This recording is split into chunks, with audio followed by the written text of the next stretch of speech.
So నిన్న చెప్పినట్టు ఈరోజు మనం చూడాల్సింది డైరెక్టివ్స్.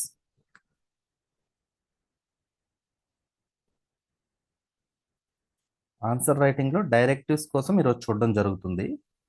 సో ఇటువంటివి అంటే మీరు ప్రతిరోజు ఆన్సర్ ఒకటే రాయడమే కాకుండా ఇటువంటి కొన్ని టెక్నిక్స్ లేకపోతే అండర్స్టాండింగ్స్ మీకు ఉంటేనే అది మీరు ఆన్సర్ రైటింగ్లో ఫ్యూచర్లో ఇంప్లిమెంట్ చేసుకోగలరు. ఇప్పుడంటే ఈ 45 డేస్ నేను ప్రతిరోజు చెప్తూ ఉంటాను కాబట్టి మీకు అర్థమవుతుంది. బట్ మీ ఓన్గా ఫర్దర్ రీడింగ్ కోసం ఇటువంటి టాపిక్స్ మీకు క్లియర్గా ఎక్స్ప్లెనేషన్ ఉండాల్సిన అవసరం ఉంది. అందుకే ఈరోజు ఎక్స్క్లూజివ్గా ఈ టాపిక్ మొత్తం చూద్దామని పెట్టాను. సో మొదటిగా డైరెక్టివ్స్ యొక్క యూజ్ ఎంతవరకు యూజ్ అవుతుంది, how far it is useful. ఎంతవరకు యూజ్ అవుతుంది అంటే దీనికి మీరు 0% ప్రయారిటీ ఇవ్వకూడదు, అంటే కంప్లీట్ నెగ్లెక్ట్ చేయకూడదు. అలాగని 100% వర్డ్ టు వర్డ్ ఇంప్లిమెంట్ చేసేయాలి కాదు. ఈ రెండిటికి మధ్యలో ఉండాలి. మీరు కంప్లీట్ నెగ్లెక్ట్ చేసేయకూడదు, కంప్లీట్గా దాన్ని బేస్ చేసుకుని ఆన్సర్ రాయాలి అనేది కూడా ఉండకూడదు. సో ఈ రెండిటికి మధ్యలో మనది వెళ్తూ ఉండాలి. ఎందుకంటే ఆ డైరెక్టివ్స్ కీవర్డ్ అనేది మారుతూ ఉన్నా మోర్ ఆర్ లెస్ మనం రాయాల్సిన ఆన్సర్ సేమే ఉంటుంది. కాబట్టి కొన్ని కొన్ని కీవర్డ్స్కి ఎక్స్ట్రా డిమాండ్ ఉంటుంది. ఆ డిమాండ్ ఉన్నప్పుడు మీరు దాన్ని దృష్టిలో పెట్టుకొని రాయాలి. అందువల్ల కంప్లీట్ నెగ్లెక్ట్ చేయకూడదు, కంప్లీట్ ఫోకస్ దాని మీదే ఉంచకూడదు.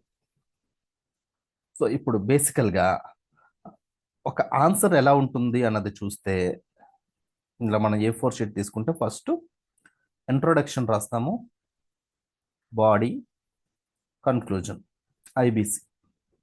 సో ప్రతిదానికి introduction conclusion common. Of course కొన్నిసార్లు డైరెక్టివ్స్ బట్టి కన్క్లూజన్ మేబీ వేరీ అవుతుండొచ్చు, డైరెక్టివ్స్ బట్టి ఇంట్రొడక్షన్ మేబీ వేరీ అవుతుండొచ్చు. But majority of the times body ఒక్కటే మారుతుంది. డైరెక్టివ్స్ బట్టి మనం ఫ్రేమ్ చేయవలసింది బాడీ ఒకటే.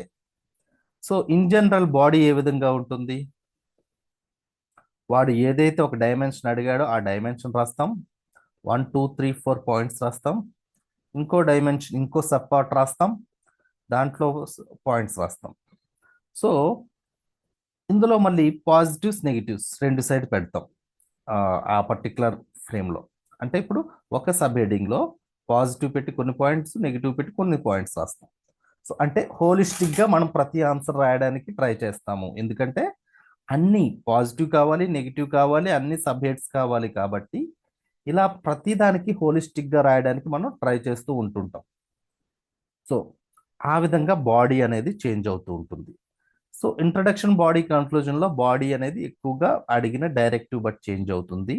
But majority of the directs convey the same. ఎక్కువ డైరెక్టివ్స్ అన్ని కూడా సేమ్ అర్థాన్ని మనకి రిపీట్ చేస్తూ ఉంటుంటాయి. So more or less same గానే ఉంటుంది. సో ఈరోజు మనం ఆ డైరెక్టివ్స్ అన్ని చూద్దాము.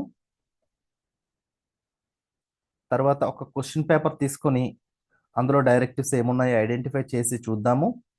తర్వాత గ్రూపింగ్ చేద్దాం. కొన్ని కొన్ని డైరెక్టివ్స్ అన్ని కూడా ఒక గ్రూప్గా అడిగితే ఆ విధంగానే రాసేయవచ్చు అన్నది మనం చేయొచ్చు అది ఈరోజు.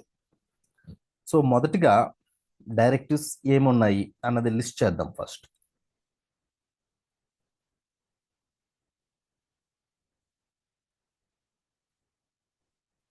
ఈ లిస్ట్ చేయాలంటే మీకు ఒకసారి మైండ్లో రిఫ్రెష్ అవ్వాలి, ఏం అడుగుతున్నారు క్వశ్చన్స్ అని.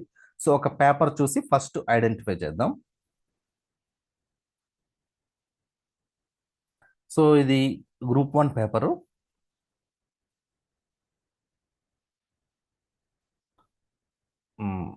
సో ఐడెంటిఫై చేయగలరా అండి మీరు ఇందులో?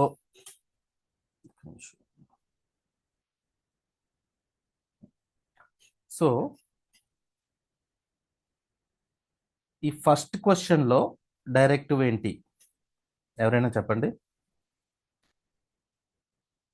How was constituent assembly formed and framed and that framed the Indian Constitution, critically evaluate the Constitution of India as framed by the Constitution Assembly. Critically evaluate, sir. Critically evaluate. So తెలుగులో దాన్ని ఏమంటున్నారు? సవిర్ష సవి సవిమర్శగా వివరించండి అంటున్నాడు. విమర్శని సా అనే పదం పెట్టాడు, సవిమర్శగా వివరించండి అంటున్నాడు. దానికన్నా ముందు ఎలా ఏర్పడింది? హౌ. హౌ ఒకటి అడిగాడు, క్రిటికల్ ఎవాల్యూట్ ఒకటి అడిగాడు. తర్వాత define judicial review with special reference to the classification given by the justice Syed Shah Mohammad Quadri. Describe the importance and scope of the judicial review. So ఇక్కడ ఏమున్నాయండి keywords, directives? Define, describe sir. Define judicial review అన్నాడు ఫస్ట్ది, దాని తర్వాత describe. మీరు తెలుగు మీడియంలో రాస్తున్న English పదాలు కీవర్డ్స్ గుర్తుపెట్టుకోవాలండి, ఎందుకంటే కొన్నిసార్లు ట్రాన్స్లేషన్లో వాడు మిషన్ ట్రాన్స్లేషన్ చేసినప్పుడు ఏదైనా కొన్ని పదాలు అటు ఇటుగా పడుతూ ఉంటుంటాయి. అందువల్ల మీరు అప్పుడు ఇంగ్లీష్ పదం చూస్తే పర్ఫెక్ట్గా మీకు వచ్చేస్తుంది. సో ఇంగ్లీష్లో కూడా డిఫైన్ అంటే ఏంటి, డిస్క్రైబ్ అంటే ఏంటి అన్నది మీరు గుర్తుపెట్టుకోవాల్సి ఉంటుంది. సో దీన్ని తెలుగులో నిర్వచించండి అని పెట్టాడు, వివరించండి అని పెట్టాడు. సో ఇంతవరకు మనం చూసినవి ఏమొచ్చి ఇక్కడ చూసుకుంటే రిపీట్ ఏమి కాలేదు ఈ 2 క్వశ్చన్స్లో. How did we adopt federalism with a strong central government? Why did we? Explain the important provisions that create a strong central government. So ఇక్కడ వై అనేది వచ్చాడు. యా, ఎక్స్ప్లెయిన్ అన్నారు. ఎక్స్ప్లెయిన్ తెలుగులో ఏమంటాం మనం? వివరించండి అన్నారు. చూడండి, ఇక్కడ డిస్క్రైబ్ అన్నా వివరించండి అన్నాడు, ఇక్కడ ఎక్స్ప్లెయిన్ అన్నా వివరించండి అన్నాడు. అంటే దీన్ని బట్టి మీకు ఏం కన్వే అవుతుంది? ఆ పదం 100% వర్డ్ టు వర్డ్ తీసుకొని, అమ్మ ఎక్స్ప్లెయిన్ అని అడిగారు, ఎక్స్ప్లెయిన్ అనడం వల్ల ఇది రాసి ఇదే రాసేయాలి, అమ్మో డిస్క్రైబ్ అని అడిగారు దీనివల్ల ఇది రాయాలి అని పెద్ద వరి అవ్వాల్సిన అవసరం లేదు. గ్రూప్ ఆఫ్ పదాలు కొన్ని వస్తే సేమ్ మీనింగ్ కమ్యూనికేట్ చేస్తాయి, అది ఒక స్ట్రక్చర్ ఫాలో అయిపోవచ్చు. సో వై అని కూడా అడిగాడు. డిఫైన్ ప్రివిలేజెస్ ఆఫ్ ద, ఇది ఆల్రెడీ డిఫైన్ వచ్చింది, క్లాసిఫికేషన్ చేయమంటున్నాడు. డిఫైన్ అంటే నిర్వచనం, వర్గాలుగా వర్గీకరించండి. ఇక్కడ చూడండి డిస్క్రైబ్ అడిగాడు, డిస్క్రైబ్ అంటే వివరించండి.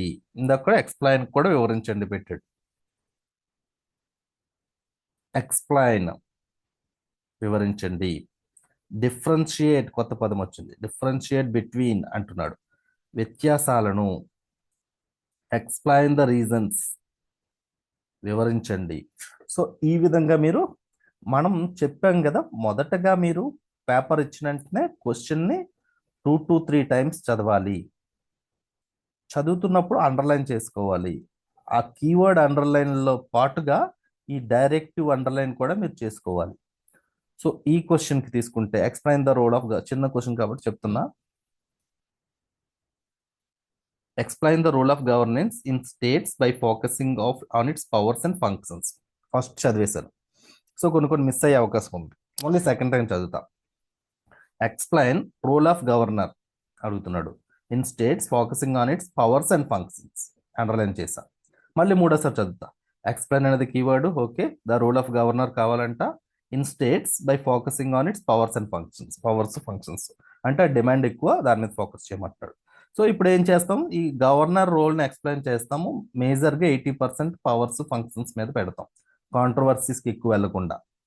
ఎందుకంటే వీడు అడిగింది పవర్స్ ఫంక్షన్స్ మీద అడిగాడు కాబట్టి దాని మీద ఎక్కువ మనం పెట్టవలసి ఉంటుంది. సో ఇది కూడా ఎక్స్ప్లెయిన్, ఇది డిఫైన్. జస్టిఫై, ఇంకొక వర్డ్ అడిగాడు చూడండి, జస్టిఫై, సమర్థించండి. సో ఇంకొక కొత్తగా వర్డ్ వచ్చింది, విశిష్ట లక్షణాలను వివరించండి. డిస్క్రైబ్, ఇది ఆల్రెడీ వచ్చిందే. డిఫైన్, డిఫరెన్షియేట్, డిస్టింగ్విష్ అన్న డిఫరెన్షియేట్ అన్న వ్యత్యాసం.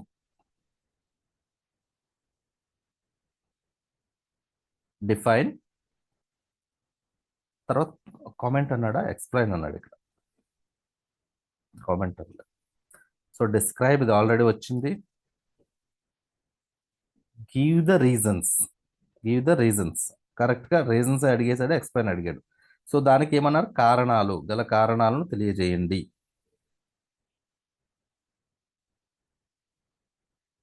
ఏ చట్టాల ప్రకారం అంటే అది క్వశ్చన్ ప్రకారం, క్వశ్చన్ కి స్పెసిఫిక్ గా ఉంటుంది. What, why. డిస్క్రైబ్ ఒకటి, ఎక్స్ప్లెయిన్ ఒకటి. వాట్ రెండు సార్లు వాట్ అడిగాడు, వై అడిగాడు, ఇక్కడ హౌ అడిగాడు, ఎక్స్ప్లెయిన్.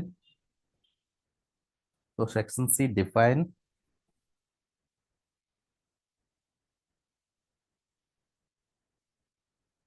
వాట్,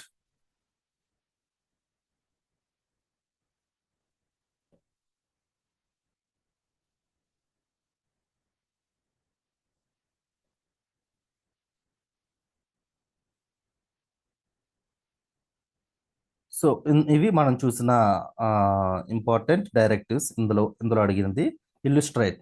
ఇల్లుస్ట్రేట్ అంటే ఏంటి? వర్ణించండి. ఇల్లుస్ట్రేట్ అంటే వర్ణించడం కాదండి. వర్ణించడం అంటే వీడు, ఇల్లుస్ట్రేట్ అంటే వర్ణించండి అని వీళ్ళు ట్రాన్స్లేట్ చేశారు. బట్ ఒక విధంగా వర్ణించండి కూడా అవుతుంది. సో ఇప్పుడు మనకి 15 x 2 30 క్వశ్చన్స్ చూసాము, డైరెక్టివ్స్ ఏమున్నాయో. సో ఇందులో మెజారిటీగా వచ్చిన డైరెక్టివ్స్ మనం లిస్ట్ డౌన్ చేద్దాం ఇప్పుడు. లిస్ట్ ఆఫ్ డైరెక్టివ్స్ అన్ని WH క్వశ్చన్స్. WH క్వశ్చన్స్ అంటే మీకు తెలుసు కదండి. Yes sir. ఓకే. సో దీంతో పాటు డిఫైన్.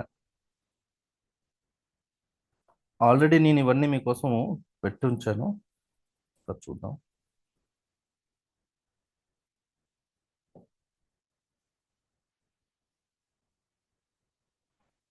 చూడండి, define, explain, analyse, describe, distinguish, differentiate, comment or justify, give account, trace, to what extent, do you agree, enumerate or list down.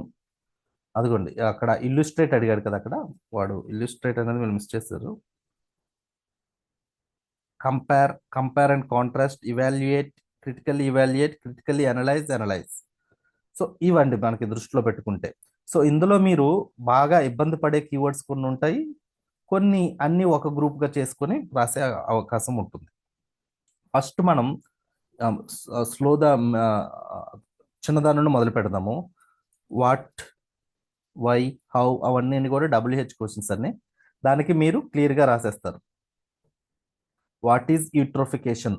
Eutrophication అంటే ఏంటి అంటే, ఎవరైనా దాని యొక్క యూట్రోఫికేషన్ అంటే ఏంటో రాస్తారు, డెఫినేషన్ రాస్తారు, దానికి కొద్దిగా ఎక్స్ప్లెనేషన్ ఇస్తారు. సో దీనికిలో మీరు సైంటిఫిక్ డెఫినేషన్ పెట్టాల్సిన అవసరం ఉండదు. సో మీ ఓన్ వర్డ్స్లో కూడా రాయొచ్చు. బట్ డిఫైన్ అన్నప్పుడు యాజ్ ఫార్ యాజ్ పాసిబుల్ కుదిరితే, ఇప్పుడు డిఫైన్ అన్నప్పుడు యాజ్ ఫార్ యాజ్ పాసిబుల్ మీరు ఆ సైంటిఫిక్ డెఫినేషన్ ఏదైనా ఇన్స్టిట్యూట్ ఆర్ ఏదైనా థింకర్ ఇచ్చిన డెఫినేషన్ మీరు పెట్టవలసి ఉంటుంది. ఫర్ ఎగ్జాంపుల్ గుడ్ గవర్నెన్స్ కోసం ఇచ్చారనుకోండి, వరల్డ్ బ్యాంక్ వాళ్ళ డెఫినేషన్ ఉంటుంది, utilising the process and resources of the nation for its development అన్నట్టు. సో అటువంటి సైంటిఫిక్ డెఫినేషన్ మీరు పెట్టాలి.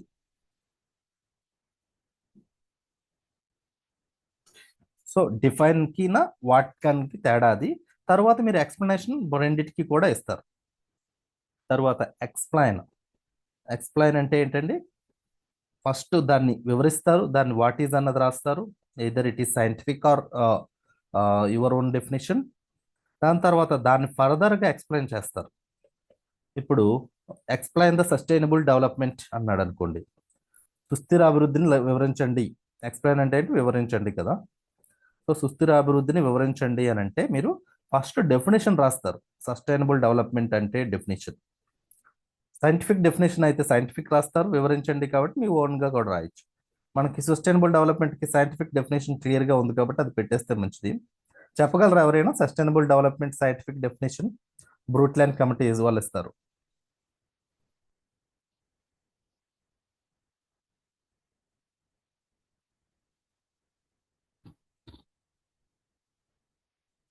So that is meeting the needs of the present generation without compromising the ability of the future generation to meet its own needs. So ఇటువంటి కొన్ని definitions మీకు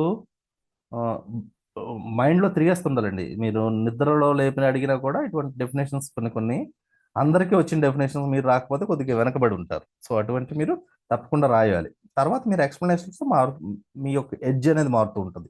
but అందరూ minimum expect చేసింది మీకు తెలిసి ఉండాలి. సో సస్టైనబుల్ డెవలప్మెంట్ అంటే ఏంటి రాస్తారు, వివరించండి అంటే డెఫినేషన్ రాస్తారు, దాని తర్వాత ఎక్స్ప్లెయిన్ చేస్తారు దాన్ని.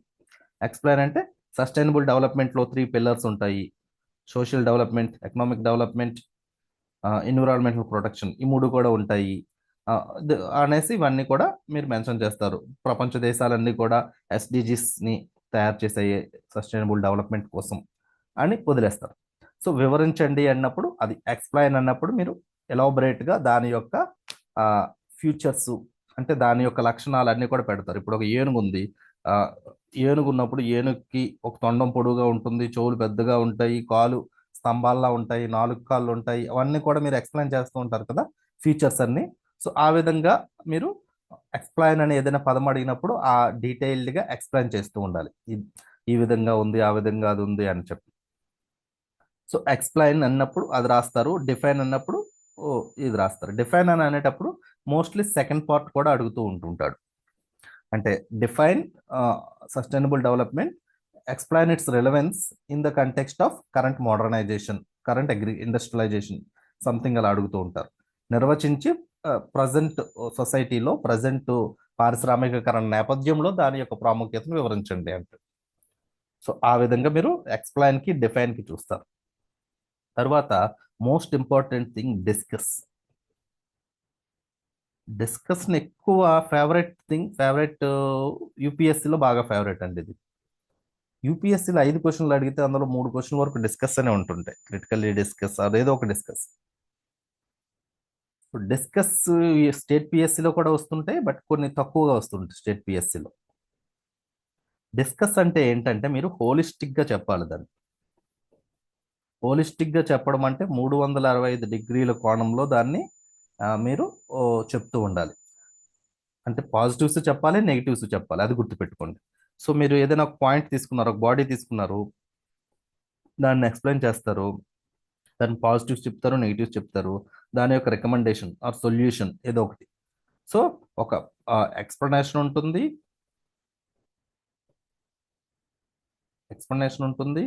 పాజిటివ్స్ ఉంటాయి, నెగిటివ్స్ ఉంటాయి, సొల్యూషన్స్ ఆర్ వే ఫార్వర్డ్ అనేది కూడా మీరే మెన్షన్ చేస్తారు. సో ఇవనేవి తప్పకుండా డిస్కస్లో ఉండాలి. ఇందులో హోలిస్టిక్గా కవర్ చేస్తాం. వాట్ అనేది చూసేసాం, హౌ అనేది ఫ్యూచర్లో చూసాము సొల్యూషన్స్లో. సో ఇలా పాజిటివ్స్, నెగిటివ్స్ కూడా చూసేసాం. అంటే దీని యొక్క ఉపయోగాలు, దీని యొక్క పాజిటివ్ డైమెన్షన్స్ అవన్నీ కూడా చూసాం. సో డిస్కస్ అన్నప్పుడు మీరు 365 డిగ్రీస్ అన్నది గుర్తుపెట్టుకోండి. మీరు ఇద్దరు స్టూడెంట్స్, ఫర్ ఎగ్జాంపుల్ ఇద్దరు సంగీత, శ్రవంత్ ఇద్దరు కూర్చొని మీరు ఇద్దరు డిస్కస్ చేస్తున్నారు ఒక టాపిక్. చేస్తున్నప్పుడు మీరు ఏం చేస్తారు, మీరు పర్సనల్గా ఒపీనియన్ కూడా చెప్తారు. అలాంటి పర్సన్ చనిపోయాడు, ఆ చనిపోవడం వల్ల ఇలా అయింది వాళ్ళ ఫ్యామిలీ అంటే, మీరు అక్కడ ఆ డెత్కి, ఆ ఇంపాక్ట్కి లింక్ చేసి మీ యొక్క ఒపీనియన్ చెప్పారు. సో అటువంటి ఒపీనియన్స్ కూడా మీరు ఇక్కడ పెట్టవచ్చు. సొల్యూషన్స్లో మెజారిటీ ఆఫ్ ద టైమ్స్ మనం కమిటీస్ అవన్నీ పెడుతూ ఉంటుంటాం కదా, అప్పుడు ఒపీనియన్ పెడుతూ ఉంటాం. సో ఈ విధంగా పాజిటివ్స్, నెగిటివ్స్ అన్నీ కూడా మీరు డిస్కస్ చేయాలి. ఎగ్జామినర్తో డిస్కస్ చేయగలగాలి మీరు ఇవన్నీ కూడా. ఇది డిస్కస్ క్లియరా అండి? Yes, sir. Okay. So next one comment. Comment అన్నప్పుడు మీరు ఇది కూడా మోర్ ఆర్ లెస్ డిస్కస్ లాగే ఉంటుంది. ఓన్లీ థింగ్ మీరు ఏం చేయాలంటే కామెంట్ అన్నప్పుడు రికమెండేషన్స్ అనేవి తప్పకుండా రాయాలి.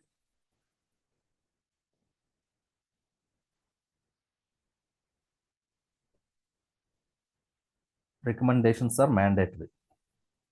ఎందుకు రికమెండేషన్స్ మ్యాండేటరీ అని అంటే, కామెంట్ అంటే మీ పాయింట్ ఆఫ్ వ్యూ ఇవ్వాలి, మీ ఒపీనియన్ ఇవ్వాలి. సో మీది ఇచ్చేస్తే అక్కడ మీది ఇవ్వండి అని అంటే మీది ఇచ్చేయకూడదండి. మీ ప్లేస్లో మీరు ఒక థింకర్ని తీసుకొచ్చి, ఒక కమిటీనో లేకపోతే ఒక థింకరో లేకపోతే ఒక సుప్రీంకోర్టు జడ్జిమెంటో ఏదో ఒకటి తీసుకొచ్చి, అది ఇలా చెప్పింది అందువల్ల మనం ఈ విధంగా చెయ్యాలి అని వాళ్ళ మీద తోసేయాలి. మీరు కామెంట్ అన్నప్పుడు మీ పర్సనల్ కామెంట్, మీ పర్సనల్ ఒపీనియన్ చెప్పకూడదు. అందువల్ల రికమెండేషన్స్ ఏదైనా మ్యాండేటరీగా ఇవ్వాలి. Comment on the importance of sustainable development అన్నాడు అనుకోండి. సో సస్టైనబుల్ డెవలప్మెంట్ అంటే ఏంటి రాస్తారు, దాని యొక్క పాజిటివ్స్ రాస్తారు, సస్టైనబుల్ డెవలప్మెంట్లో కొన్ని నెగిటివ్స్ ఉంటాయి అవి కూడా రాస్తారు. దాని తర్వాత ఒక ఒక ఒపీనియన్ అనేది ఇవ్వాల్సి ఉంటుంది, ఒక వ్యూ పాయింట్ అనేది ఇవ్వాల్సి ఉంటుంది. అప్పుడు మీరు చెప్పేస్తారు బ్రోట్ల్యాండ్ రిపోర్ట్ ప్రకారం సస్టైనబుల్ డెవలప్మెంట్ అనేది రేపటి సుస్థిరతకు చాలా ఇంపార్టెంట్, అందువల్ల మనం దాన్ని ప్రోగ్రెస్ కోసం వాడుకోవాల్సిన అవసరం ఉంది అని రాసేస్తారు. సో కామెంట్ అన్నప్పుడు మీరు holistic గా చెప్తారు, 365 degrees లోనే చెప్తారు, బట్ ప్రయారిటీ రికమెండేషన్స్ అనేది కూడా ఉంటారు. ఇక్కడ మీరు సొల్యూషన్స్లోనే రికమెండేషన్ ఇవ్వకపోయినా లేకపోతే మీ ఓన్ ఇచ్చేసినా పర్వాలేదు, బట్ కామెంట్ అనేటప్పుడు కొద్దిగా సైంటిఫిక్ ఎవరైనా థింకర్స్ని బేస్ చేసుకొని సొల్యూషన్ ఇవ్వడం మంచిది. సో కామెంట్ అది. కామెంట్ క్లియర్ అయిందండి? Comment Yes, sir. Okay. So discuss comment అయింది. తర్వాత మనం చూడాల్సింది ఎక్స్ప్లెయిన్ చూసేసాము, డిఫైన్ చూసాము. క్రిటికల్లీ ది యూపీఎస్సి ఫేవరెట్, ప్రతిదానికి క్రిటికల్లీ అని ఒక ఆ, పదం వాడేస్తారు. అంటే ఇప్పుడు ఒక వర్డ్ ఉందనుకోండి, దానికి ముందు క్రిటికల్లీ పెట్టేస్తారు. ఈ వర్డ్ ఏదైనా అవ్వచ్చు, ఇది క్రిటికల్లీ అని పెట్టేస్తారు. ఇది క్రిటికల్లీ ఎవాల్యుయేట్ అనొచ్చు, లేకపోతే క్రిటికల్లీ డిస్కస్ అనొచ్చు, లేకపోతే క్రిటికల్లీ కామెంట్ అనొచ్చు. సో ఏదైనా కూడా దానికి ముందు క్రిటికల్లీ అని పెట్టేస్తారు పదం. సో క్రిటికల్లీ అని పెట్టడం వల్ల దాన్ని తెలుగులో ఏమన్నారు, సవిమర్శగా వివరించండి, ఎక్స్ప్లెయిన్ ఏదో ఒకటి పెడుతుంటది పక్కన. సో ఈ విమర్శ అంటే ఏంటంటే ఇప్పుడు మన క్రిటిక్స్ అంటారు. మోస్ట్లీ మనం ఈ మూవీ రేటింగ్స్, ఏదైనా కొత్త సినిమా రిలీజ్ అయినప్పుడు రేటింగ్స్ క్రిటిక్స్ ఉంటారు. సో వాళ్ళు ఏం చేస్తారు, దాన్ని కోడిగుడ్డు మీద మొత్తం వెంట్రుకలన్నీ తీసేసినట్టు చేస్తుంటుంటారు ఒక అంశాన్ని. సో ఇప్పుడు మీరు క్రిటికల్లీ అనేటప్పుడు దాన్ని ఇచ్చిన టాపిక్ని ప్రతి డీటెయిల్ని కూడా మీరు క్షుణ్ణంగా పరిశీలించి దాని యొక్క పాజిటివ్స్ నెగిటివ్స్ రెండు చెప్తారు, ప్లస్ అండ్ మైనస్ రెండు కూడా చెప్తారు. సో ఇందులో ఎక్కువ మనం ఫోకస్ చేయాల్సింది నెగిటివ్ ఓరియంటేషన్ అని. క్రిటికల్లీ అనే పదం వాడారంటే అందులో సమ్ కాంట్రవర్సీ ఉంది. Critically evaluate the role of election commission అంటాడు. ఎలక్షన్ కమిషన్ యొక్క పాత్రను సవిమర్శగా వివరించండి అంటాడు. అంటే ఇక్కడ మనకి ఎలక్షన్ కమిషన్ ఆఫ్ ఇండియాని కొద్దిగా కాంట్రవర్సీ అవుతుంది, వాటి యొక్క రోల్ కానీ అపాయింట్మెంట్ కానీ వాటి యొక్క ఇండిపెండెన్స్ కానీ గవర్నమెంట్ ఇన్వాల్వ్మెంట్ కానీ అన్నిటిలో సమ్ కాంట్రవర్సీ అవుతుంది. అందువల్లనే వాళ్ళు క్రిటికల్లీ అనే పదం వాడారు. సో క్రిటికల్లీ అన్నారంటే సమ్ నెగిటివ్ టోన్లో ఉన్నప్పుడు, సో నెగిటివ్ని మీరు హైలైట్ చేయగలగాలి. సో అందులో ఉన్న నెగిటివ్ అంటే పాజిటివ్స్ రాయకూడదా అంటే రాయాలి పాజిటివ్స్ కూడా. ఫస్ట్ ఇంట్రొడక్షన్ ఏదైనా రాస్తారు, బాడీకి వస్తారు, బాడీలో ఆ టాపిక్ని ఎక్స్ప్లెయిన్ చేస్తారు బ్రీఫ్గా. దాని తర్వాత పాజిటివ్స్ రాస్తారు, నెగిటివ్స్ రాస్తారు. నెగిటివ్స్ బాగా డీటెయిల్డ్గా రాయాలి, ఎక్స్ప్లెనేషన్ బాగా డీటెయిల్డ్ నెగిటివ్స్ రాస్తారు. దాని తర్వాత వే ఫార్వర్డ్, లేకపోతే సొల్యూషన్స్, లేకపోతే రికమెండేషన్స్ ఏదో ఒకటి రాస్తారు. తర్వాత కన్క్లూజన్ రాసేస్తారు. సో ఈ విధంగా క్రిటికల్లీ అనే పదం పెడితే మీరు నెగిటివ్ టోన్లో కూడా చెప్పాల్సిన అవసరం ఉంది. నెగిటివ్ టైంలో దాని యొక్క విమర్శలు ఏవైతే ఉన్నాయో దాన్ని మీరు సొల్యూషన్స్లో ఫర్దర్గా ఆ విమర్శలను ఏ విధంగా తిప్పికొట్టాలి అనే దాన్ని కూడా మీరు పెట్టవలసి ఉంటుంది. Critically is very very important for UPSC. State పిఎస్సిలో క్రిటికల్లీ అంత ఎక్కువ అడగరు, ఎందుకంటే అడుగుతుంటారు 1 or 2 క్వశ్చన్స్ అవుట్ ఆఫ్ 15. ఎందుకంటే మనకి స్టేట్ పిఎస్సి డిమాండ్ వేరు. ఈ ఆన్సర్ ఈ టాపిక్ని ఎక్స్ప్లెయిన్ చేస్తున్నప్పుడు యూపీఎస్సి బాగా అనాలిసిస్ అడుగుతుంది కాబట్టి అక్కడ క్రిటికల్లీ అనే పదం అడుగుతుంటారు. సో క్రిటికల్లీ అయింది. తర్వాత ఇంకా ఏమున్నాయో చూద్దాం. అనలైజ్. Excuse me, sir. చెప్పండి. సార్ ఇక్కడ క్రిటికల్లీ అంటే సవిమర్శ అన్నా కూడా విమర్శనాత్మకంగా రాయండి అన్న సేమే కదా సార్? సేమేనండి. వాళ్ళు సా అనే పదాన్ని యాడ్ చేశారు, బట్ విమర్శనాత్మకంగా అంటే మీరు ఓన్లీ విమర్శ అనేటప్పుడు మీరు ఓన్లీ నెగిటివ్నే ఫోకస్ చేస్తారు. సా పెట్టినప్పుడు పాజిటివ్ కూడా పెడతారు. సో మీరు మైన్యూట్ డీటెయిల్స్ అంత సా పెట్టాడా లేదా అని చూడకుండా సవిమర్శన అన్నప్పుడు రెండింటికి కూడా మీరు ఏం చేయాల్సి ఉంటుంది, నెగిటివ్స్ అనేది హైలైట్ చేయాలి, పాజిటివ్స్ ఐడెంటిఫై చేయాలి, వే ఫార్వర్డ్ పెట్టాలి. Okay sir.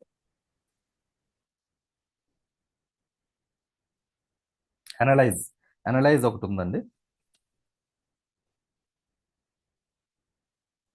అనలైజ్ ని తెలుగులో ఏమంటున్నారు? వర్ణించండి అంటున్నారా? విశ్లేషించండి సార్. విశ్లేషించు. సో ఇక్కడ మనం ఇవి కూడా పెట్టాము. వివరణ ఇవ్వు, విశ్లేషించు, వివరించు, తేడాలు చెప్పండి, రెండింటికి వేరు చేసి చూపించండి, వ్యాఖ్యానించండి. వ్యాఖ్యానించండి అంటే కామెంట్. జస్టిఫై అంటే న్యాయబద్ధం చేయండి, వివరణ ఎక్స్ప్లెయిన్. ట్రేస్, ట్రేస్ అంటే అనుక్రమణ. ఎంతవరకు అంగీకరిస్తావా, లిస్ట్ డౌన్, పాయింట్గా చూపించు, జాబితా చెయ్యు. వ్యత్యాసం, విమర్శనాత్మకంగా మదింపు చెయ్యు. సో ఈ క్రిటికల్లీ అన్నప్పుడు విమర్శన, సవిమర్శన ఏదైనా కూడా మీరు అదే వాడాలి. Critical evaluate, critical analyse.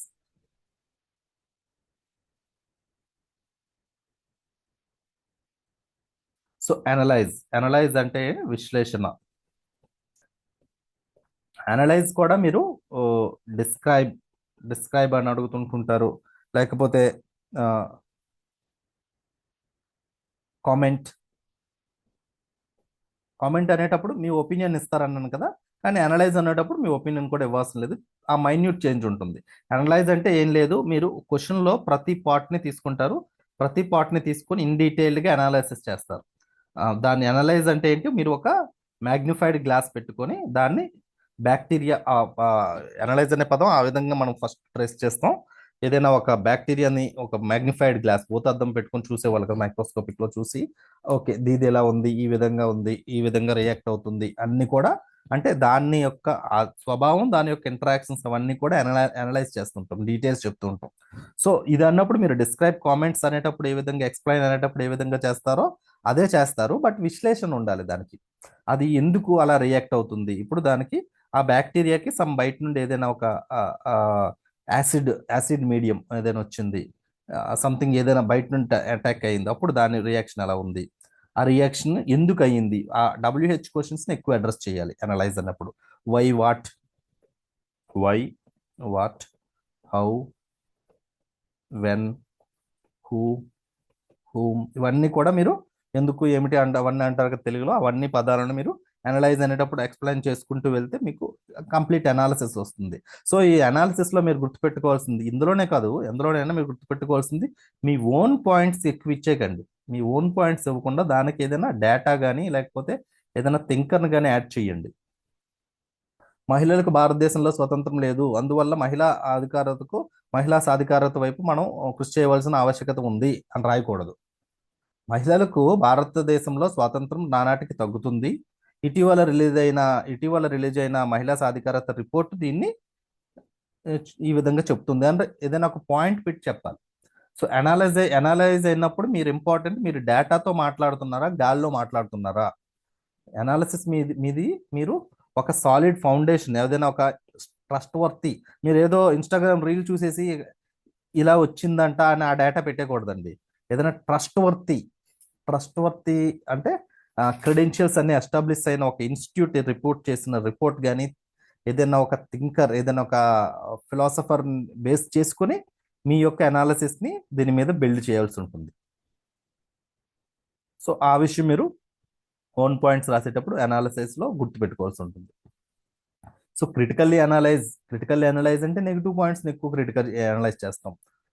పాజిటివ్ని వదిలేస్తామంటే వదిలేయకూడదు, positives కూడా పెట్టాలి. సో క్రిటికల్లీ ముందు యాడ్ చేయడం వల్ల, క్రిటికల్లీ అనేది ఒక ఎడ్జెక్టివ్ అండి, దానివల్ల మీ యొక్క తర్వాత ప్రిసీడింగ్ వర్డ్ అనేది ఏదైతే వస్తుందో అది మారిపోతూ ఉంటుంది.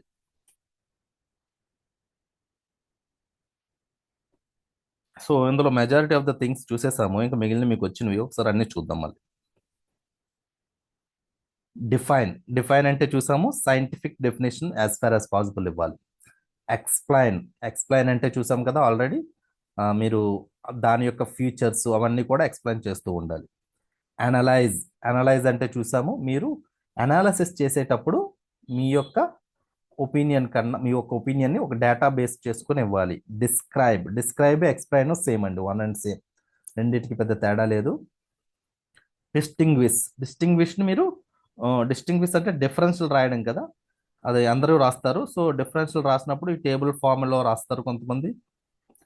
అలా కొన్నిసార్లు మూడింటి మధ్య డిఫరెన్స్ అడుగుతారు. మూడింటి మధ్య డిఫరెన్స్ అన్నప్పుడు కూడా టేబుల్ ఫామ్ అనేది ఒక మంచి ప్రజెంటేషన్. మొన్న బుద్ధిజం జైనిజంకి డిఫరెన్స్లు అంటే భేదాలు సాదృశ్యాలు డిఫరెన్స్లు అడిగినప్పుడు బుద్ధుడు జైనుడు మహావీరుడు ఇక్కడ ఇది పెట్టి డిఫరెన్స్లు రాసి ఇక్కడ ఇది పెట్టి ఇలా రాశారు ఆమె పుష్పలీల గారు. సో ఇటువంటి డయాగ్రామ్స్ కూడా మీరు కొద్ది క్రియేటివ్గా వేసుకోవచ్చు రెండు అడుగుతున్నప్పుడు. సో ప్రజెంటేషన్ ఇంపార్టెంట్ అవుతుంది డిఫరెన్షియేట్ అన్నప్పుడు. మీరు మొత్తం ఇలాగా ఎక్కువ రాయాలి అన్నప్పుడు ఇలా ఇలా వెళ్ళొచ్చు. కొన్ని పాయింట్స్ ఒక పార్ట్గా రాయాలంటే అటువంటి ప్రజెంటేషన్ దేన్నైనా మీరు పెట్టుకోవచ్చు. కామెంట్ అంటే చూసాము. కామెంట్ అంటే మీరు ఒక వ్యూ పాయింట్ కూడా ఇవ్వాల్సి ఉంటుంది. దాన్ని అనాలిసిస్ చేసి అంటే ఎక్స్ప్లెయిన్ చేసి ప్లస్ వ్యూ పాయింట్ అనేది ఇవ్వాల్సి ఉంటుంది మీరు కామెంట్ అంటే. జస్టిఫై అంటే మీరు అగెనిస్ట్గా వెళ్ళకూడదండి. సో ఇప్పుడు జస్టిఫై అంటే ఏంటి, ఇంగ్లీష్లో ఏమన్నా తెలుగులో ఏమని ఇచ్చాడు?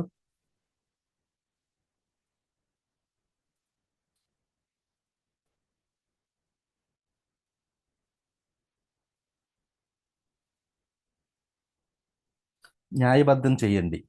సో జస్టిఫై అంటే తెలుగులో కూడా క్లియర్ అయింది. దీన్ని న్యాయబద్ధం చేయండి అన్నట్టు అడుగుతూ ఉన్నాడు. సో జస్టిఫై అంటే ఏం లేదు, అక్కడ ఒక స్టేట్మెంట్ ఇస్తాడు, జస్టిఫై అంటాడు. దాన్ని మీరు ఇప్పుడు ఒక పొలిటీషియన్ ఉంటాడు, ఆయనకు నచ్చింది చేసేస్తాడు. రేపు పొద్దున్న గవర్నమెంట్ ఫామ్ చేశాక అతనికి నచ్చింది చేసేసి ఐఏఎస్ ఆఫీసర్కి justify my action in front of the public అంటాడు. నేను ఏది పడితే చేసేస్తాను, వెళ్ళి చేసుకో అంటాడు. సో అంటే ఇప్పుడు మనం చేయాల్సింది ఏంటంటే డేటాను తేవాలి, ఫ్యాక్ట్స్ని తేవాలి, ఫిగర్స్ని తేవాలి, రిపోర్ట్స్ని తేవాలి, కమిటీస్ని తేవాలి. ఇవన్నీ తెచ్చారు బాబు, నువ్వు చేసింది కరెక్టే, నువ్వు చెప్పింది కరెక్టే అని ప్రూవ్ చేయాలి. సో 80% దీన్ని జస్టిఫై చేయడానికే మీరు ట్రై చేయాలి. మొత్తం దాని యొక్క పాజిటివ్స్, ఆ స్టేట్మెంట్ వ్యాలిడ్ అనేది ప్రూవ్ చేయాలి. ఒక 20% మేబీ దీనికి కాంట్రవర్సీగా ఉన్నవి కూడా చెప్పొచ్చు. ఫర్ ఎగ్జాంపుల్ భారతీయ సంస్కృతి పురోగతికి మారు పేరు, దీనిలో దీనిని న్యాయబద్ధతగా పరిశీలించండి అంటారు. న్యాయబద్ధత చేయండి అంటారు, జస్టిఫై చేయండి అంటారు. జస్టిఫై చేయండి అంటే మీరు డేటా తీసుకురావాలి.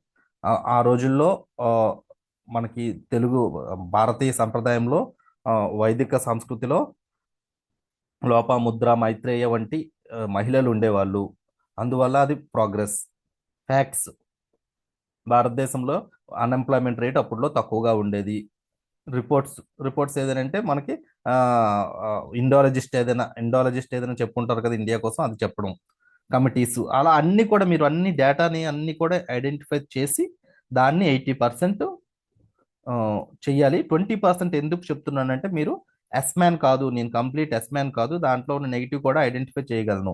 ఎస్మ్యాన్ అంటే ఏంటి, రేపు పొద్దున మీ డిప్యూటీ కలెక్టర్ అవుతారు, మీ జిల్లా మంత్రి గారు వచ్చి అక్కడ రోడ్డు పడుతుంది కదా పక్కన ల్యాండ్ అంతా మనం ఇలా బెనామీల మీద రాయించేయాలి అన్నప్పుడు మీరు ఎస్ అనకూడదు. మీరు అక్కడ పబ్లిక్ ఇంట్రెస్ట్ మీ అల్టిమేట్ ఆబ్జెక్టివ్. పబ్లిక్ ఇంట్రెస్ట్ అంటే ప్రజల యొక్క ప్రజా ప్రయోజనాని కోసం మీరు ప్రయత్నించాలి కాబట్టి ఎస్ అనకూడదు. సో అందుకు 20% నేను నెగిటివ్స్ కూడా ఐడెంటిఫై చేయగలుగుతున్నాను అని మీరు ఆఫీసర్ లైక్ క్వాలిటీని ఇక్కడ ఎగ్జిక్యూట్ చేస్తున్నారు. అందరూ జస్టిఫై అన్నారు కదా అని 100% జస్టిఫై చేసేసుకోకూడదు. సో ఎవరైతే 20% కూడా రాస్తూ ఉంటారో వాళ్ళకి ఎడ్జ్ వస్తుంది, హోలిస్టిక్గా చెప్పగలిగారు అని. బట్ మీరు 50-50 రాయకూడదు. అక్కడ 50-50 అనేటప్పుడు డిస్కస్ అనేటప్పుడు రాయొచ్చు, కామెంట్ అనేటప్పుడు రాయొచ్చు, కానీ జస్టిఫై అయ్యేటప్పుడు 50-50 రాయకూడదు. క్లియర్ అండి అది జస్టిఫై అన్నది? Okay. Give an account of అంటే ఎక్స్ప్లెయిన్ లాంటిదే. సో ఇందులో మీరు ఎక్కువ ఫ్యాక్ట్స్ ఫోకస్ చేస్తారు. అంటే what is that, when is that. మొన్న స్రవంతి గారు give an account of explain the Buddha teachings అంటే ఆవిడ give an account of Buddha's teachings అని పెట్టేశారు, దానికి ఆన్సర్ రాశారు. సో ఆవిడ ఏం చేశారు, ఆ బుద్ధుడి యొక్క జీవితం, సమకాలికలు, అవన్నీ కూడా డయాగ్రామ్ వేసి ప్రజెంటేషన్ చాలా బాగా చేశారు, బట్ కీవర్డ్ మిస్ అయ్యారు. So give an account of అన్నప్పుడు మీరు అటువంటివి రాయొచ్చు. Give an account of teachings of Buddha అన్నప్పుడు బుద్ధుడి కోసం కూడా మీరు రాయవలసి ఉంటుంది. అప్పుడు ఎక్కువగా మీరు ఫ్యాక్ట్స్ ని ఫోకస్ చేయాలి. ఫ్యాక్ట్స్ ని గివ్ అన్ అకౌంట్ ఆఫ్ ఎక్కువ ఫోకస్ చేయవలసి ఉంటుంది. So somebody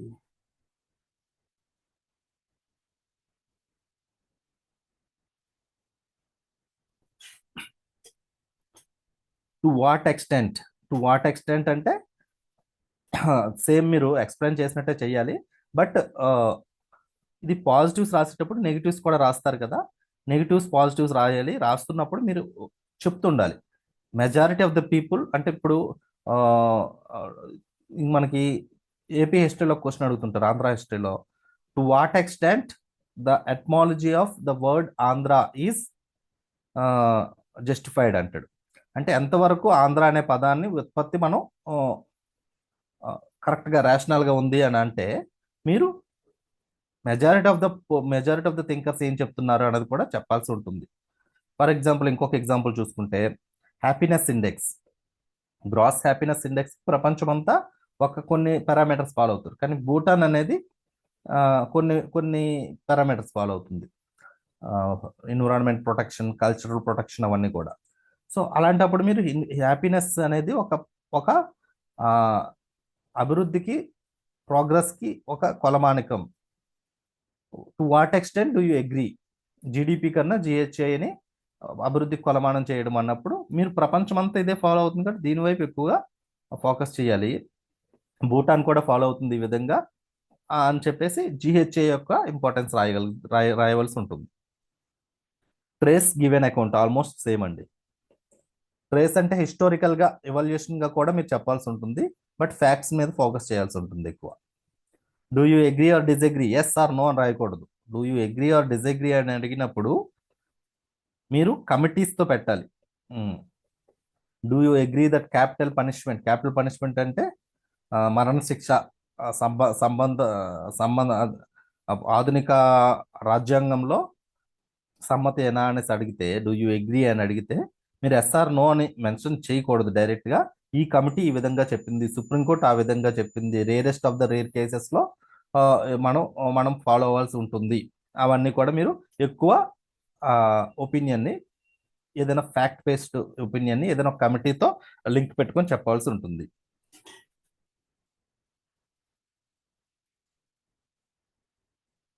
okay, so next one enumerate, list down. Enumerate అంటే ఏంటంటే లిస్ట్ మీరు పాయింట్స్ 1 2 3 4 5 6 అని రాసుకుంటూ వెళ్ళిపోవాలి. వాడు ఏదైనా ఒక పర్టికులర్ క్వశ్చన్ అడుగుతాడు, క్వశ్చన్ అడిగి ఎన్యూమరేట్ అని కీవర్డ్ అడుగుతాడు. ఎన్యూమరేట్ అంటే దానికి ఉన్న పాయింట్స్ అన్నిటిని కూడా మీరు చెప్పుకుంటూ వెళ్ళిపోవాలి. Enumerate the sustainable development goals అంటే మీరు ఆ 17 గోల్స్ కూడా మీరు రాస్తూ కొద్దిగా ప్రతిదానికి ఎక్స్ప్లెనేషన్ ఇచ్చుకుంటూ పోవాలి. కంపేర్ మీకు తెలుసు, కాంట్రాస్ట్ తెలుసు, డయాగ్రామ్ కూడా చూసాము, ఒక యూనిక్ డయాగ్రామ్ ఏ విధంగా ఉందో. దాని తర్వాత ఇవాల్యుయేట్ మనం చూడలేదా? క్రిటికల్లీ ఇవాల్యుయేట్ చూసామా, చూడలేదు అదే? నో సార్, చూడలేదు. ఓకే, ఇవాల్యుయేషన్ అంటే ఏం లేదండి, మీరు పేపర్ ఇవాల్యుయేషన్ చేసామంటాం కదా, ఇవాల్యుయేట్ తెలుగు పదం ఏమాడారు చూద్దాం ఒకసారి. అనలైజ్ చూసేసాం ఎలాగో. ఎవాల్యుయేట్ అంటే మదింపు అనుకుంటా. మదింపు చేయండి. ఓకే, సో ఇవాల్యుయేట్ అంటే మీరు ఒక పేపర్ అనేది ఇవాల్యుయేషన్ చేస్తున్నారు. ఎవరైనా ఒక ఆన్సర్ రాస్తారు, ఆన్సర్ని ఇవాల్యుయేట్ చేస్తున్నారు. ఇవాల్యుయేషన్ చేసినప్పుడు మీరు ఏం చూస్తారు? తప్పేముంది, నెగిటివ్ ఏముంది, పాజిటివ్ ఏముంది, తప్పులు చూస్తారు. తప్పేంటో చూస్తారు, ఒప్పేంటో చూస్తారు, ఎప్రిషియేట్ చేస్తారు, క్రిటిసైజ్ చేస్తారు, రివార్డ్స్ ఇస్తారు, అంటే మంచిగా రాస్తే పనిష్మెంట్ చేస్తారు. సో ఇక్కడ మీరు చూసుకుంటే అన్నీ కూడా డిస్కస్ లాగే వెళ్ళింది. సో అందుకే మీకు ఆ పదం చూసి టపక్కన మారిపోదు మొత్తం మనం రాసే విధానం అని చెప్పాను. So almost more or less majority of the directives ఒక గ్రూప్గా ఉంటాయి. ఇవాల్యుయేట్ అనేది కూడా మీరు డిస్కస్కి ఉన్నట్టే ఉంటుంది, బట్ దీంట్లో మీరు తప్పులు ఎంచుకోవడానికి, చూపించడానికి ఆ తప్పు మీ ఓన్ వర్డ్స్తో కాకుండా ఏదైనా వాళ్ళు ఏ విధంగా చెప్పారు, ఎవరైనా కమిటీ వాళ్ళు ఏం చెప్పారు అన్నది చెప్పి దీంట్లో ఈ తప్పు ఉంది, దీంట్లో ఈ ఒప్పు ఉంది, భారతీయ సనాతన సంస్కృతిలో ఇటువంటి లోపాలు ఉన్నాయి, ఇటువంటి గొప్ప లక్షణాలు ఉన్నాయి, ఆ గొప్ప లక్షణాల వల్ల భారతదేశంకి ఈ విధంగా ఉపయోగపడింది, ఆ లోపాల వల్ల భారతదేశం ఇప్పటికీ ఈ విధంగా ప్రాబ్లమ్స్ ఫేస్ చేస్తుంది, అవన్నీ కూడా మీరు రాయవలసి ఉంటుంది.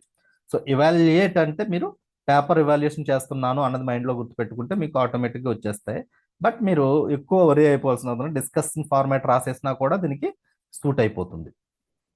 సో ఇప్పుడు మనకి ఫార్మాట్స్ అనేవి బేసికల్గా డివైడ్ చేద్దాం. ఇప్పుడు ఒకసారి మీరు ఏం చేస్తారంటే మీకు పేజ్ పంపించలేదు కదా ఇంకా,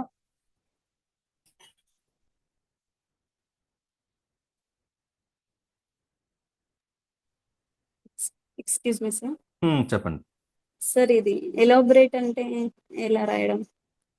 ఎలాబరేట్ కూడా అడుగుతుంటాడు sir sometimes. Elaborate, okay. Elaborate, enumerate, elaborate directives list పెట్టారండి, ఒకసారి చూడండి. ఎలాబొరేట్ అన్నా కూడా సేమ్ అండి. మీరు ఎలాబొరేషన్ గా మీరు చెయ్యాలి అంటే డిస్క్రైబ్ అని అడుగుతుంటుంటారు, లేకపోతే ఎక్స్ప్లెయిన్ అని అడుగుతుంటుంటారు. అదొక అదే అలాగే వెళ్తుంది. బట్ ఓన్లీ ఫోకస్ మీరు ఏం చేయాలంటే ఆ స్టేట్మెంట్ ఏదైతే ఉంచారో దాన్ని సాగదీయాలి. ఎలాబొరేట్ అంటే సాగదీయడం అన్నట్టు గుర్తుపెట్టుకోండి. సాగదీయడం అంటే ఏంటి, మీరు ఒక ఒక ఫ్యాక్ట్ ఇచ్చి దీన్ని ఎలాబొరేట్ చేయండి, లేకపోతే ఒక కీవర్డ్ ఇచ్చి దీన్ని ఒక స్టేట్మెంట్ ఇచ్చి దీన్ని ఎలాబొరేట్ చేయండి అంటే ఉమెన్ ఎంపవర్మెంట్, సస్టైనబుల్ డెవలప్మెంట్, మహిళా సాధికారికత, సుస్థిర అభివృద్ధి లక్షణాలు రెండు లింక్ అయి ఉన్నాయి, ఎలాబొరేట్ చేయండి అని అంటే ముందు ఆ రెండు ఎలా లింక్ అయి ఉన్నాయో చెప్తారు. తర్వాత దాని యొక్క డైమెన్షన్స్ చెప్తారు. పొలిటికల్గా ఈ విధంగా లింక్ అయింది, ఎకనామికల్గా ఈ విధంగా లింక్ అయింది, ఆ లింక్ అవ్వడానికి ప్రాబ్లమ్స్ ఇవి ఉన్నాయి, ఆ ప్రాబ్లమ్ సాల్వ్ చేయడానికి సొల్యూషన్స్ ఇవి ఉన్నాయి. సో ఇవన్నీ కూడా మీరు ఆ పర్టికులర్ పాయింట్ చుట్టే తిరుగుతూ ఉంటుంటారు. బట్ దాన్ని బాగా సాగదీసి మొత్తం అన్ని రకాలుగా అన్ని యాంగిల్స్లో చూపెడతారు. సో దీన్ని మీరు చూసుకుంటే దీన్ని ఎక్స్ప్లెయిన్లోనే వచ్చినట్టే వస్తుంటుంది ఎలాబొరేట్ అన్నా కూడా. బట్ మీరు జెన్యూన్గా 1 to 1 ఎగ్జాక్ట్ మీనింగ్ కావాలంటే ఆ పర్టికులర్ ఎలాబొరేట్ అంటే దాన్ని సాగదీసి మొత్తం చెప్పండి, మొత్తం దాంట్లో ఉన్నదంతా చెప్పండి అంటారు. మీరు ఫోకస్ చేయాల్సింది, ఒక్క నిమిషం అండి.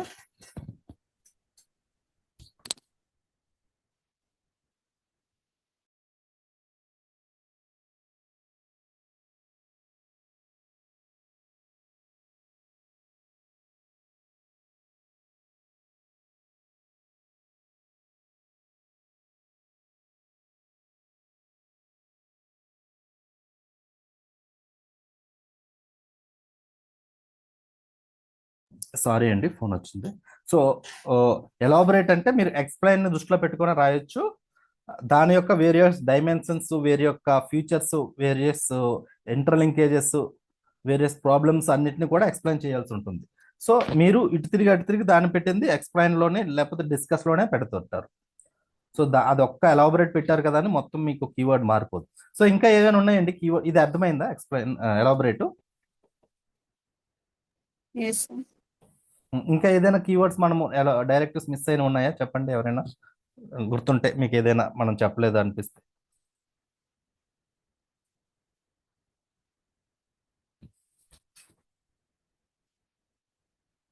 మీకు టెలిగ్రామ్లో ఒక ఇది పెట్టాను కదండి, అందులో ఒకసారి ఆ పదాలు ఒక్కొక్కటి చెప్పండి ఎవరైనా.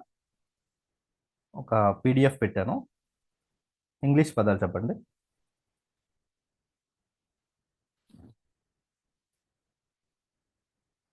సార్ సమ్ టైమ్స్ ఎగ్జామిన్ కూడా అడుగుతాడు సార్, పరిశీలించండి అని. ఎగ్జామిన్, డిస్క్రైబ్, ఈ రెండు కంప్లీట్లీ సేమ్ అండి. Okay sir. సో ఎగ్జామిన్ అంటే ఏం చేస్తున్నారు, ఆ టాపిక్ ని మీరు టార్చ్ లైట్ పెట్టి ఇది ఇలా ఉంది, అది అలా ఉంది, దీనికి ఫ్యూచర్స్ ఇవి, అవన్నీ కూడా చెప్తారు. సో ఇది ఒక్క కీవర్డ్ వల్ల నేను చెప్పాను కదా, కొన్ని గ్రూప్ చేసేస్తాం. మీరు మేజర్గా ఫోకస్ చేయాల్సింది ఏంటంటే క్రిటికల్లీ అనే పదం ఉందా, ఉంటే మీ గేర్ మారుతుంది అంతే. మీరు చేసే టాపిక్ అదే క్రిటికల్లీ ఎగ్జామిన్ అని అంటే దాంట్లో నెగిటివ్ ఎక్కువగా ఎగ్జామిన్ చేసుకుంటూ వెళ్తారు. సో ఈ క్రిటికల్లీ అనేది ఉందా లేదా. నెక్స్ట్ డిస్కస్ అనేది వాడితే మీరు హోలిస్టిక్గా 365 degreesలో హోలిస్టిక్గా పెట్టాలి. డిఫైన్ అని అడిగితే సైంటిఫిక్ గా పెట్టాలి. వాట్ అని అడిగితే మీ ఓన్ గా కూడా ఎక్స్ప్లెయిన్ రాయొచ్చు. ఎక్స్ప్లెయిన్ అంటే టోటల్ ఫ్యూచర్స్ ని అన్నిటిని కూడా ఒక ఆర్గనైజ్డ్ వేలో ఎక్స్ప్లెయిన్ చేస్తూ ఉంటుంటారు. ఆ, ఆ, దాంట్లో పాజిటివ్స్ ఎక్స్ప్లెయిన్ చేస్తారు, నెగిటివ్స్ ఎక్స్ప్లెయిన్ చేస్తారు. సో ఇవన్నీ కూడా మనం గ్రూప్ చేద్దాం ఇప్పుడు. ఇంకా ఏమైనా పాయింట్స్, ఇంకా ఏమైనా డైరెక్టర్స్ మిస్ అయితే చెప్పండి గ్రూప్ చేసే ముందు. గ్రూప్ చేశాక మీకు క్లారిటీ వస్తుంది ఏది ఎందుకు అనేసి. ఇంతకు ముందు ఏదైనా పాయింట్ మిస్ అయ్యామా?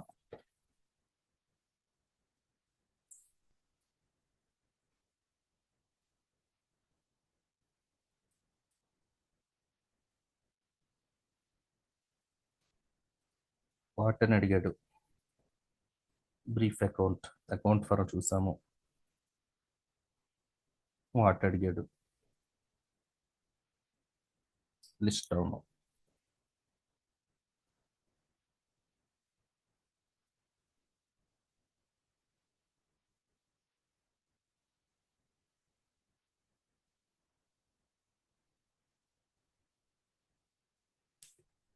ఏం లేవండి ఇంకా.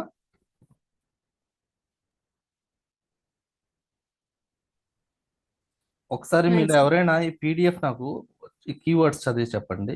మనకి డైరెక్టివ్స్ లిస్ట్ అని ఉంది కదా, ఈ కీవర్డ్స్ ఒక్కొక్కటి చెప్పండి, మనం గ్రూప్ చేద్దాం అది ఇక్కడ మీ కళ్ళ ముందు.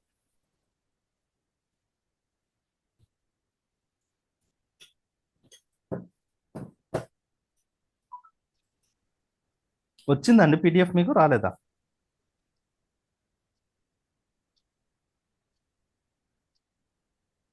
వచ్చింది సార్ టెలిగ్రామ్ లో కదా సార్. మ్మ్. ఒకసారి ఆ పదాలు చదవండి అంటున్నా ఎవరికైనా. Define what is, okay, define what, రెండు ఒకటి. చదవండి అలా ఒక్కొక్కటి. Explain, analyse, hmm. Describe, distinguish, differentiate,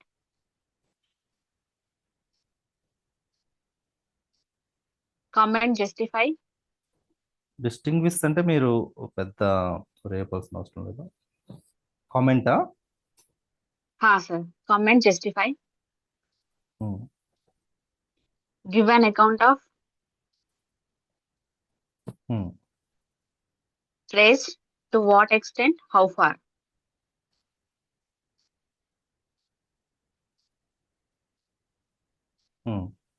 Do you agree, disagree?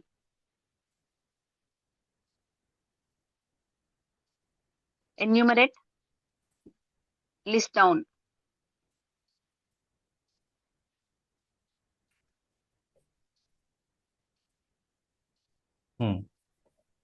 Compare and contrast.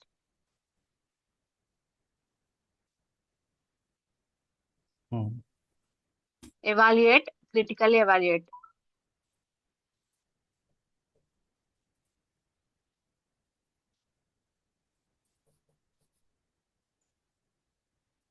Okay, Critically analyze, analyze.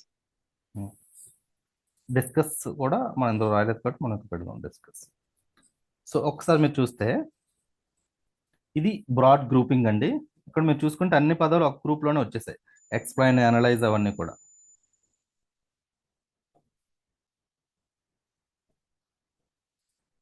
So critically అనే పదం వాడా లేదా అన్న దాన్ని బట్టి మీ గేర్ అనేది మారుతుంది, ఏ టోన్లోకి వెళ్ళాలి ఆ టోన్లోకి వెళ్తుంది.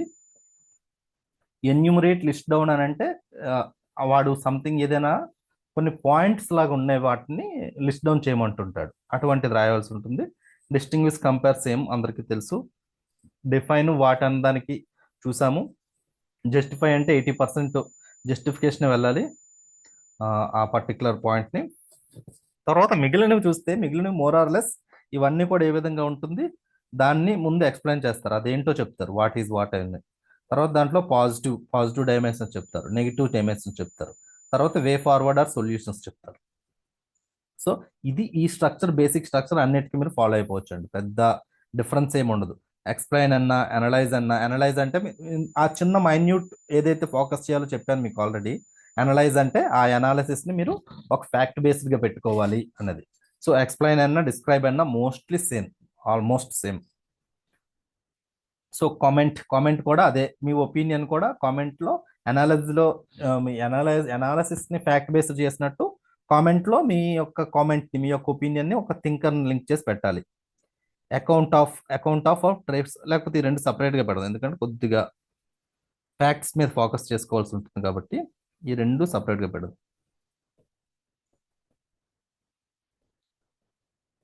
అకౌంట్ ఫర్ ట్రేస్, ఇవి రెండు కూడా.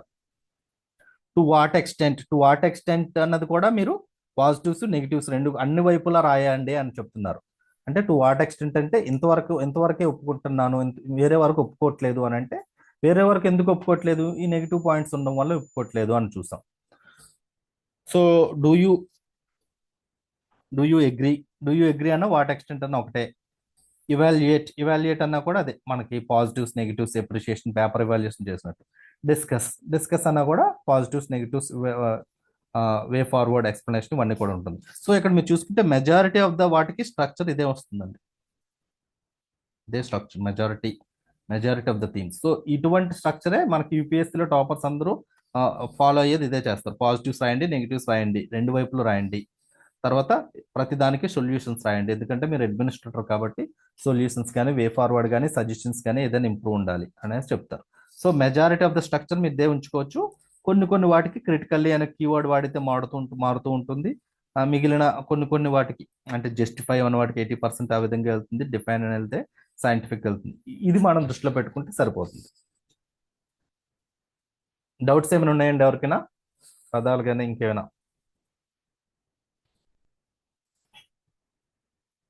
డౌట్స్ ఉంటే అడగండి, రికార్డింగ్ స్టాప్ చేస్తాం.